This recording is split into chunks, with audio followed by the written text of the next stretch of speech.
Students, I hope you have completed your earlier content, and till this lecture we have seen the meaning of poverty, categorization of poverty into absolute poverty and relative poverty, followed by poverty causes. Later on we check out the remedies, how to fight or solve poverty, and into that different measures or different categories of both reasons were there as well as solutions were there. So today we are heading to the next topic in the same chapter. Here we will discuss some measures or schemes adopted by government to remove poverty and unemployment. अब यहाँ पे सबसे पहले आपको एक बात ध्यान रख लेने की है कि ये प्रोग्राम्स पोवर्टी एलिविएशन प्रोग्राम्स भी कहलाते हैं या पोवर्टी रिमूवल प्रोग्राम्स भी कहलाते हैं, और साथ के साथ यही प्रोग्राम्स जो हैं एम्प्लॉयमेंट जनरेशन प्रोग्राम्स भी कहलाते हैं।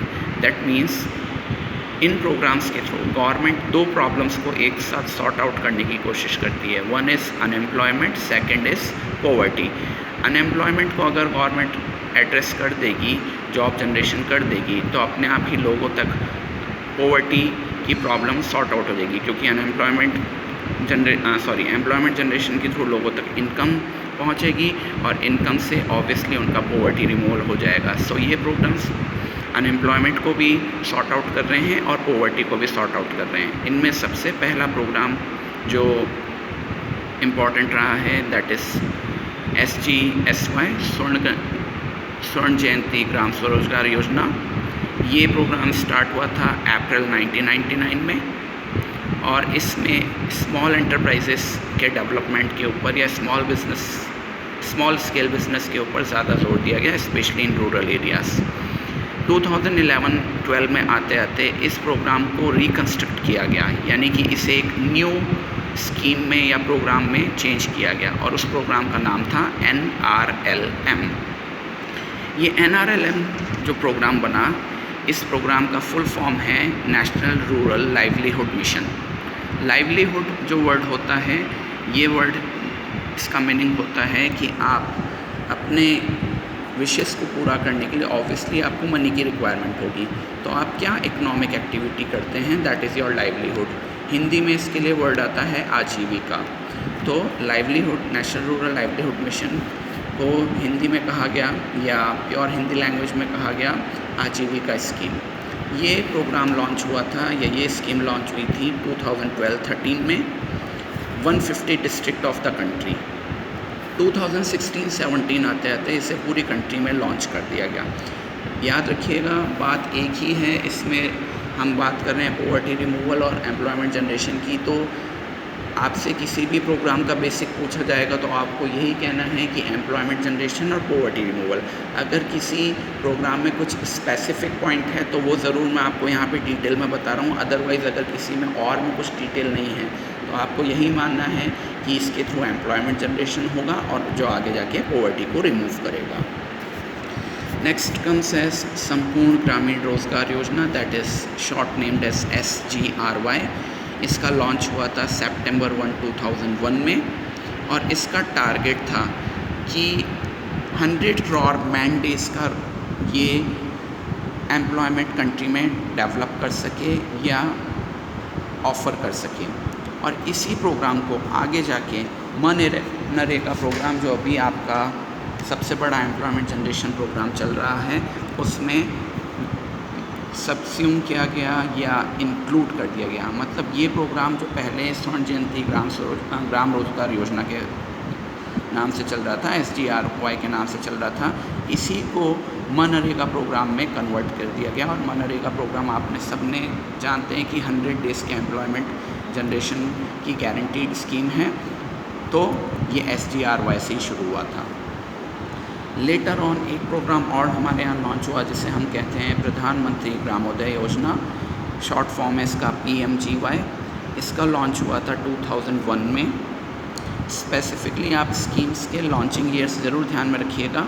और इस प्रोग्राम ने स्पेसिफिकली 5 मेजर थिंग्स के ऊपर ध्यान दिया ताकि लोगों का लिविंग स्टैंडर्ड इम्प्रूव हो। वो मेजर थिंग्स थी health, primary education, drinking water, housing and roads. अब अगर आपने थोड़ा सा इंफ्रास्ट्रक्चर कंटेंट को अच्छे से समझा है तो बेसिकली ये सोशल इंफ्रास्ट्रक्चर को डेवलप करने की बात कर रहा है और सोशल इंफ्रास्ट्रक्चर को डेवलप करके आगे पॉवर्टी रिमूवल की बात करता है। तो यहाँ पर 5 बेसिक चीज़ों पर ध्यान दिया गया: health, primary education, drinking water, housing and roads. इसके बाद नेक्स्ट स्कीम जो हमारे सामने आ रही है उसका नाम है JPRGY, जयप्रकाश रोज़गार योजना। इसमें आपको कुछ स्पेसिफिक डिटेल्स नहीं देखनी है, बस आप इस प्रोग्राम का नाम याद रखिएगा। नेक्स्ट कम्स आउट एज स्वर्ण जयंती शहरी रोज़गार योजना, SJSRY। लॉन्च है December 1, 1997 और जैसा कि इसके नाम में आ रहा है कि शहरी, दैट मीन्स अर्बन एरिया। तो ये स्कीम जो आई ये अर्बन एरियाज़ में एम्प्लॉयमेंट प्रोवाइडेड करने के लिए रखी गई है। फॉलोड बाय प्राइम मिनिस्टर्स रोज़गार योजना PMRY। इस प्रोग्राम में लोन फैसिलिटीज़ की डिटेल आपको मैंने दी है कि इस प्रोग्राम में अगर आप कोई एंटरप्राइज़ ओपन कर रहे हो, कोई अपना सेल्फ एम्प्लॉयमेंट अपॉर्चुनिटी के लिए एंटरप्राइज़ ओपन कर रहे हो तो 1 लाख रुपीज़ तक का आपको हेल्प था, लोन था और इसके अलावा additional 2 lakh rupees developmental activities के तौर पे के लिए आपको लोन मिल सकते थे। तो इसमें 1 lakh rupees for opening the enterprise and 2 lakh rupees for further expansion और एडिशनल डेवलपमेंट एक्टिविटीज़ के लिए आपको लोन मिल सकता था। नेक्स्ट इज़ एक छोटा सा गवर्नमेंट ने और स्टेप लिया कि हम स्मॉल और कॉटेज इंडस्ट्रीज़ को डेवलप करें। स्मॉल और कॉटेज इंडस्ट्रीज़ को डेवलप करने के पीछे रीज़न ये था कि ये लेबर इंटेंसिव टेक्नोलॉजी को यूज़ करती है तो ऑब्वियसली एम्प्लॉयमेंट जनरेशन हो जाएगा और एम्प्लॉयमेंट जनरेशन से पॉवर्टी रिमूवल होगा। Followed by minimum needs programme. ये प्रोग्राम गवर्नमेंट ने 5 ईयर प्लान्स जो चल रहे थे उसमें 5th नंबर के 5 ईयर प्लान में चलाया था या स्टार्ट किया था। आपको याद होना चाहिए कि अभी तक 12 5 ईयर प्लान्स लॉन्च हो चुके हैं, तो उसमें से जो 5th नंबर का 5 ईयर प्लान था उसमें मिनिमम नीड्स प्रोग्राम को लॉन्च किया गया और इसका बेसिक आइडिया ये था कि ये प्राइमरी और adult education, health, roads, water supply जैसी कॉमन फैसिलिटीज़ को प्रोवाइड कराने के लिए रूरल एरिया में प्रोवाइड कराने के लिए शुरू हुआ था। इसका मेन एम था कि quality of life of poor हम इंक्रीज़ कर सकें। अब अगर आपको याद हो तो मैंने आपको पॉवर्टी रिमूवल के अंदर ये बताया था कि पॉवर्टी रिमूवल का एक कैटेगरी ये भी बनता है कि आप improving the quality of life of poor करें और इसके डिफरेंट पॉइंट्स भी मैंने आपके साथ डिटेल में एक्सप्लेन किए थे। तो इस प्रोग्राम का मेन एम यही था कि हमें quality of life of poor को इंक्रीज़ करना है, इम्प्रूव करना है और फिर पॉवर्टी रिमूवल करना है। नेक्स्ट एक 20 पॉइंट प्रोग्राम हमारे यहाँ लॉन्च हुआ जिसकी डेट है 14 जनवरी 1982। इसमें बेसिकली 20 एक्टिविटीज़ या 20 फील्ड्स को कवर किया गया था जो एग्ज़ाम पॉइंट ऑफ व्यू से इतने इम्पॉर्टेंट नहीं है, इसलिए मैं आपको इसकी डिटेल नहीं शेयर कर रहा हूँ। आप चाहें तो बुक से इसको कैरी कर सकते हैं बट उसे याद करने की ज़रूरत नहीं पड़ेगी। आपको बस इसकी डिटेल डेट ध्यान रखनी है कि 20 पॉइंट प्रोग्राम 14 जन 1982 को लॉन्च हुआ था। इसके बाद हम सबका अभी जो सबसे बड़ा एम्प्लॉयमेंट जनरेशन प्रोग्राम चल रहा है Mahatma Gandhi national rural employment guarantee act MG NREGA या मनरेगा। इसमें एक मिनिमम वेजेस रेट के ऊपर गवर्नमेंट 100 डेज़ का गारंटीड एम्प्लॉयमेंट प्रोवाइड करा रही है और 2018-19 तक 7.77 करोड़ पीपल इससे बेनिफिट उठा चुके हैं और अभी भी आपके विलेज एरियाज़ में ये एक माइटी एम्प्लॉयमेंट जनरेशन प्रोग्राम है। फाइनल प्रोग्राम के तौर पे गवर्नमेंट ने मुद्रा बैंक लॉन्च किए हैं। मुद्रा बैंक का फुल फॉर्म है micro unit development refinance agency bank. अब जैसे कि नाम आ रहा है माइक्रो यूनिट डेवलपमेंट, तो ऑब्वियस है कि स्मॉल स्केल इंडस्ट्री या माइक्रो इंडस्ट्रीज़ को ये हेल्प आउट करेगा। इसका सेटअप हुआ था 2015 में और इसका सेटअप मेनली रखा गया था क्रेडिट नीड्स को पूरा करने के लिए, स्पेसिफिकली माइक्रो इंडस्ट्रीज़ और सेल्फ एम्प्लॉयड पीपल की। इसमें 10 लाख रुपीज़ तक का लोन ऑफ़र किया जाता है। इस तरीके से डिफरेंट स्कीम्स के थ्रू गवर्नमेंट एम्प्लॉयमेंट जनरेशन पे वर्क कर रही है और साथ के साथ उसी एम्प्लॉयमेंट जनरेशन के थ्रू पॉवर्टी रिमूवल को भी एक टारगेट बनाया जा रहा है। Now in the further we will talk about a analysis of these programmes की जो गवर्नमेंट ने स्कीम्स चलाई हैं उनके कुछ फ़ायदे और कुछ नुकसान हैं। तो क्या फ़ायदे हैं, क्या सक्सेस हैं और क्या फेलियर्स हैं, वो हम डिस्कस कर रहे हैं। तो सक्सेस में ओनली वन पॉइंट है, दैट इज़ कि percentage of BPL population reduce हुआ है। 1973-74 में हमारे यहाँ अराउंड 46% पॉपुलेशन बीपीएल को या बिलो पॉवर्टी लाइन में रिसाइड कर रही थी। 2011-12 में आते आते 21.9% पॉपुलेशन ही बिलो पॉवर्टी लाइन रिसाइड कर रही है। तो एक तरीके से हमारे यहाँ पॉवर्टी रिमूव हुई है, which is a success of this PAP programmes. Now we will talk about failures. तो सबसे पहला इसमें फेलियर आ रहा है कि इसमें जो एडमिनिस्ट्रेशन जो स्टाफ रखा गया that was not that much efficient, या वो उतना एफिशिएंट नहीं है जितना होना चाहिए। इसके अलावा जो प्रोसीजर्स हैं, जो मेथड्स हैं या इनकी टैक्टिक्स है वर्किंग करने की, वो बहुत कॉम्प्लेक्स हैं। और इसके अलावा no follow up action. No follow up action का मतलब है कि काम कितना हुआ है, कैसी प्रोग्रेस है, सक्सेस है या फेलियर है, इसकी कोई अकाउंटेबिलिटी नहीं है या गवर्नमेंट इसको रेगुलर ऑडिट नहीं करती है। तो इस वजह से वर्कर्स या जो ऑफिशियल्स है वो इस प्रोग्राम्स को प्रॉपर्ली एग्जीक्यूट नहीं कर पा रहे हैं। नंबर 2, जो इसके इंचार्जेस हैं वो एजुकेटेड पर्सनस को, रिच पर्सनस को या रिसोर्सफुल पर्सनस को ही जिसको हम कह सकते हैं फेवर कर रहे हैं। बेसिकली ये प्रोग्राम्स पुअर्स की हेल्प के लिए बनाए गए हैं, पॉवर्टी रिमूवल के लिए बनाए गए हैं। बट यहाँ पे जो ऑफिशियल्स बैठते हैं वो ऐसे लोगों को ज़्यादा सपोर्ट करते हैं जो एजुकेटेड हैं या रिच क्लास हैं या पहले से उनके पास अच्छी खासी इनकम है। यानी जिस पर्सन तक इसका फ़ायदा पहुँचना चाहिए उस पर्सन तक नहीं पहुँच रहा है और दूसरे पर्सन से इसका फ़ायदा उठा रहे हैं। Next is remote area getting neglected. Remote areas वो एरियाज़ हैं जहाँ तक ट्रांसपोर्टेशन वाइज या बहुत डीप विलेजेस हैं जहाँ पर बहुत कम पॉपुलेशंस रहती हैं, वहाँ तक इन प्रोग्राम्स की पहुँच नहीं हो पाई है क्योंकि ऑफिशियल्स उन जगहों पर जाना नहीं चाहते हैं। वो केवल आउटर सिटीज़ या जो इजी एक्सेसिबल विलेजेस होते हैं वहाँ पर अपने प्रोग्राम्स को लॉन्च कर देते हैं, वहाँ पर सर्वे कंडक्ट कर लेते हैं और वहीं से सारी रिपोर्ट्स को फॉरवर्ड कर देते हैं। इसके अलावा जो इंस्टीट्यूशंस क्रेडिट, मार्केटिंग या अदर किसी भी तरीके की फैसिलिटीज़ प्रोवाइड करने के लिए अपॉइंट की गई हैं, उनकी सर्विसेज उतनी एफिशिएंट नहीं रही हैं या वो उतनी अच्छी तरीके से पुअर को सर्विसेज प्रोवाइड नहीं कर पाई है। नेक्स्ट, ये पॉइंट 5th नंबर वाला मैंने ऊपर भी डिस्कस किया था कि definition of poor is not correct, और इसको हम यूँ कहें तो पुअर पर्सन की हेल्प के लिए प्रोग्राम बनाए गए हैं लेकिन पुअर लोगों तक इन प्रोग्राम्स का कोई बेनिफिट नहीं पहुंच रहा है। और रिच क्लास पर्सन या ऑलरेडी जो नॉन पुअर कैटेगरी में हैं जिनको इन प्रोग्राम्स की ज़रूरत नहीं है वो इस प्रोग्राम का बेनिफिट उठा रहे हैं।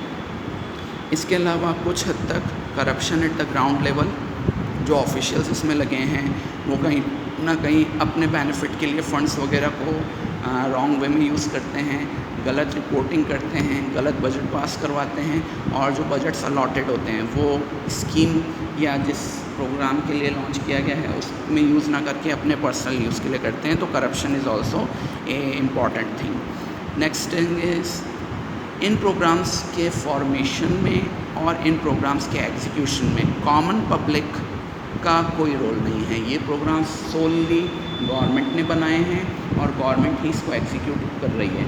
अब जब तक आपने कोई पब्लिक के लिए प्रोग्राम अगर आप बनाया है तो पब्लिक के लिए प्रोग्राम बनाते समय उसमें पब्लिक का भी कंट्रीब्यूशन होना चाहिए और एग्जीक्यूशन में भी। तो जब तक पब्लिक का कंट्रीब्यूशन और एग्जीक्यूशन में फॉर्मेशन में कंट्रीब्यूशन नहीं हो पाएगा तब तक ये प्रोग्राम्स सक्सेस नहीं हो सकते। एंड लास्टली, इन प्रोग्राम्स को इकोनॉमी के कंप्लीट डेवलपमेंट से लिंक नहीं कर पाए हैं। यानी अगर हम बात करें तो ये केवल पॉवर्टी तक ही रह गए हैं। इनका इकनॉमी की जीडीपी बढ़ाने में, इकनॉमी में अदर जो भी फ्लक्चुएशंस आते हैं या इकनॉमी की जो टोटल फंक्शनिंग है उसमें इसका कोई इम्पॉर्टेंट रोल नहीं है। ये केवल दो बातें करते हैं कि जॉब जनरेशन हम कर देंगे और हम पॉवर्टी रिमूव कर देंगे। लेकिन हम जानते हैं कि इकनॉमी एक कॉम्प्लेक्स स्ट्रक्चर है जिसमें प्रोडक्शन भी चल रहा है, जिसमें एक्सपेंडिचर भी चल रहा है, इनकम जनरेशन भी चल रहा है। तो ओवरऑल इकनॉमिक सिनेरियो को ये इतना हिट नहीं कर पाए हैं। और इन प्रोग्राम्स की जो कंडीशन है उसके ऊपर हमारे late prime minister mister Rajiv Gandhi का एक कोट था कि if government central government 100 rupees if central government is issuing 100 rupees for a scheme, तो जहाँ स्कीम एक्चुअली इम्प्लीमेंट होती है वहाँ तक इम्प्लीमेंट होते होते पैसा केवल 15 रुपीज़ हो जाता है। यानी इसको मैं बहुत सिंपल लैंग्वेज में कहूँ तो गवर्नमेंट अगर पब्लिक तक 100 रुपीज़ पहुँचाना चाह रही है तो पब्लिक तक पहुँचते पहुँचते वो अमाउंट केवल 15 रुपीज़ हो जाता है। 85 रुपीज़ हमारे बीच में ऑफिशियल्स मिस कर देते हैं या उसको मिसयूज़ कर देते हैं या उसको मिसिंग कैटेगरी में डाल देते हैं, गायब कर देते हैं और केवल 15% फंड या 15 रुपीज़ ही 100 में से पब्लिक तक पहुंचता है। तो ऑब्वियस है कि जब पूरा फंड ही नहीं पहुंच पा रहा है तो स्कीम का इम्प्लीमेंटेशन पूरा नहीं हो पाएगा। So here comes this and of the chapter. For a quick review or for a quick recap, I am giving you all the things in a short manner. First of all, we have gone through the meaning of poverty, that is inability of completing the basic requirements. Followed by we talk about there are two major categories. One is relative poverty and second is absolute poverty. India के reference में हम बात करें तो India में absolute poverty को follow up किया जाता है क्योंकि एब्सोल्यूट पोवर्टी लाइन कंसेप्ट की तरफ चलता है और वो पोवर्टी लाइन कंसेप्ट हम भी फॉलो कर रहे हैं। आपको मैंने बार बार डेटा दिया था कि इंडिया में 21.9% पॉपुलेशन बिलो पोवर्टी लाइन रहती है, तो वो एब्सोल्यूट पोवर्टी की तरफ आपको बताता है।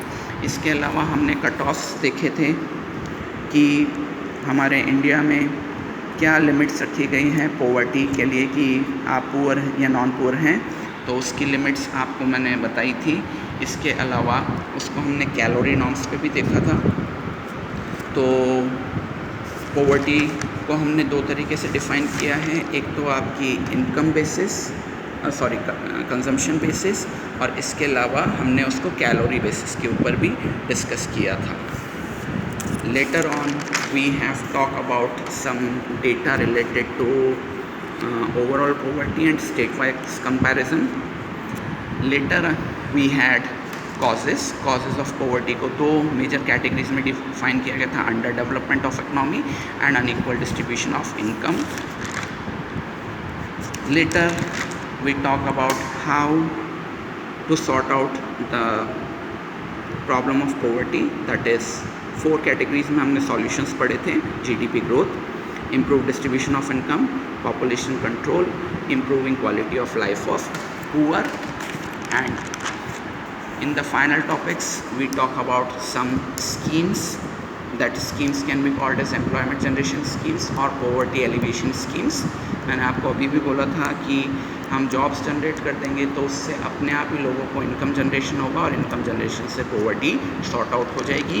And finally we talk about the success and failures of these programmes. So this is end of the chapter poverty.